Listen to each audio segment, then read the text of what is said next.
រឿងការបំពេញសន្យាភាគទី1ការតស៊ូដំបូងនិងពាក្យសន្យាតាំងពីដំបូងឡើយគ្រួសាររបស់បុប្ផាមិនយល់ព្រមចំពោះទំនាក់ទំនងរបស់នាងជាមួយសច្ចានោះទេពួកគេតែងតែនិយាយថាដោយសារតែប្រវត្តិគ្រួសារប្រសិនបើនាងនៅតែទូចចង់នៅជាមួយសច្ចានោះនាងនឹងត្រូវរងទុក្ខពេញមួយជីវិតដោយសារតែសម្ពាធពីសមាជិកគ្រួសារបុប្ផាតែងតែឆ្លោះប្រកែកជាមួយសច្ចាជាញឹកញាប់ទោះបីជាបុប្ផាស្រឡាញ់សច្ចាខ្លាំងក៏ដោយនាងធ្លាប់សួរសច្ចាថាតើអ្នកស្រឡាញ់ខ្ញុំកម្រិតណាដោយសារតែសច្ចាមិនសូវចេះនិយាយពាក្យផ្អែមល្ហែមគេតែងតែធ្វើឲ្យនាងខឹងរួមផ្សំជាមួយនឹងសម្ដីរបស់អ្នកម្ដាយឪពុកនាងអារម្មណ៍របស់នាងកាន់តែអាក្រក់ទៅសច្ចាបានក្លាយជាគប់ទាំងស៊ីបសម្រាប់បញ្ចេញកំហឹងរបស់នាងហើយសច្ចាគ្រាន់តែនៅស្ងៀមឲ្យនាងបញ្ចេញកំហឹងដាក់គេជាបន្តបន្ទាប់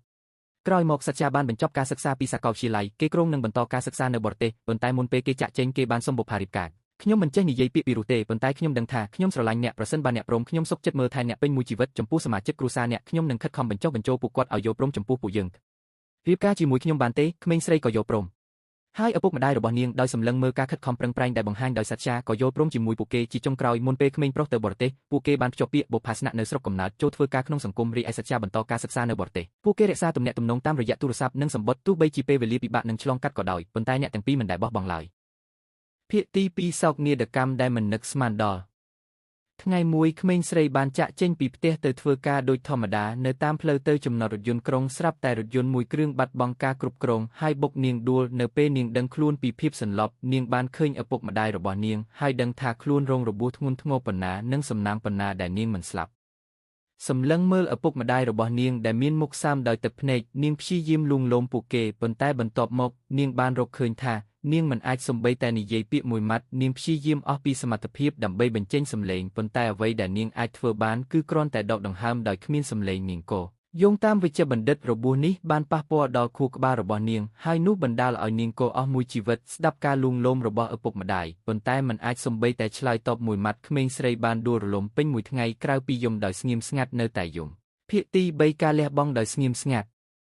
ក្រោយមកបុប្ផាបានចេញពីមន្ទីរពេទ្យត្រឡប់មកផ្ទះវិញអ្វីនៅតែដូចមុនលើកលែងតែសំឡេងទូរស័ព្ទរោទបានក្លាយជាសុបិនអាក្រក់បំផុតរបស់នាងរោទម្ដងហើយម្ដងទៀតជំរុញនាងជាបន្តបន្ទាប់ជំរុញការឈឺចាប់របស់នាងប៉ុន្តែនាងមិនអាចប្រាប់សច្ចាបានទេនាងមិនចង់ក្លាយជាបន្ទុករបស់គេទេហើយបានសរសេរសម្បត្តិទៅគេប្រាប់គេថានាងមិនចង់ចាំទៀតទេទំនាក់ទំនងរវាងពួកគេបានបញ្ចប់ហើយថែមទាំងប្រគល់ចិញ្ចៀនភ្ជាប់ពាក្យឲ្យគេវិញប្រឈមមុខនឹងសម្បត្តិនិងទូរស័ព្ទពីសច្ចាអ្វីដែលនាងអាចធ្វើបានគឺអនុញ្ញាតឲ្យទឹកភ្នែកហូរចេញពីភ្នែករបស់នាង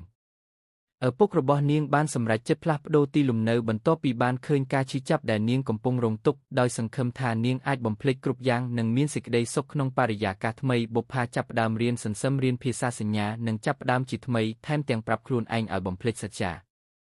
ភាគទី4សន្យាដែលមិនដែលបំភ្លេចថ្ងៃមួយមិត្តល្អរបស់នាងប្រាប់នាងថាសច្ចាត្រឡប់មកវិញហើយគេកំពុងដើររកនាងគ្រប់ទីទីនាងសុំមិត្តល្អកុំប្រាប់គេអំពីនាងហើយសុំឲ្យមិត្តរបស់នាងប្រាប់គេឲ្យបំភ្លេចនាងបន្ទាប់ពីនោះមកអស់រយៈពេលជាង1ឆ្នាំគ្មានដំណឹងពីសច្ចាសោះថ្ងៃមួយមិត្តល្អរបស់នាងប្រាប់នាងថាសច្ចាជិតរៀបការហើយបានហុចសម្បត្តិការឲ្យនាងបើកសម្បត្តិដោយសោកសៅប៉ុន្តែនាងបានឃើញឈ្មោះរបស់នាងនៅលើសម្បត្តិខណៈពេលដែលនាងចង់សួរមិត្តស្និទ្ធស្នាលរបស់នាងសច្ចាក៏លេចមុខនៅចំពោះមុខនាងដោយប្រើភាសាសញ្ញាដែលមិនសូវស្ទាត់ជំនាញគេបានប្រាប់នាងថាខ្ញុំចំណាយពេលជាង1ឆ្នាំដើម្បីបង្ខំខ្លួនឯងឲ្យរៀនភាសាសញ្ញាដើម្បីប្រាប់នាងថាខ្ញុំមិនភ្លេចសន្យារបស់ពួកយើងទេផ្ដល់ឱកាសឲ្យខ្ញុំមកឲ្យបងធ្វើជាសម្លេងរបស់អូនបងស្រឡាញ់អូនសម្លឹងមើលភាសាសញ្ញាយឺតដោយសច្ចាពាក់ចិញ្ចៀនភ្ជាប់ពាក្យដែលនាងបានផ្ដល់ឲ្យគេវិញឲ្យនាងទីបំផុតនាងក៏ញឹមដោយក្តីរីករាយឥតឧបមា